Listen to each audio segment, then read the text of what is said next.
যদি শব্দের প্রথম বর্ণের সঙ্গে মফলা যুক্ত হয় তাহলে সে মফলা বা ময়ের কোনো রকম উচ্চারণ হবে না, তবে মফলা যুক্ত বর্ণের উচ্চারণে খানিকটা নাসিক্য প্রভাবিত উচ্চারণ হবে, অর্থাৎ একটুখানি নাকি স্বরে উচ্চারণ করতে হবে।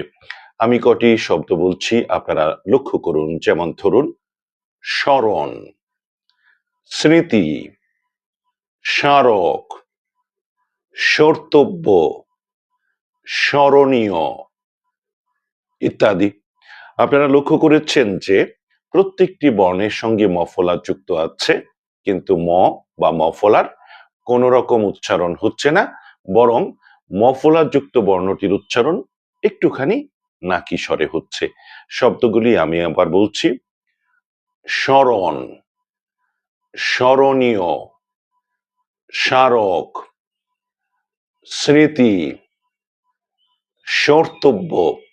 স্মর্তব্য শব্দের অর্থ হচ্ছে স্মরণযোগ্য, অর্থাৎ যা কিছু মনে রাখার যোগ্য, সেটাই হচ্ছে স্মর্তব্য। আশা করি বিষয়টি আপনাদের কাছে পরিষ্কার হয়েছে। সবাইকে ধন্যবাদ।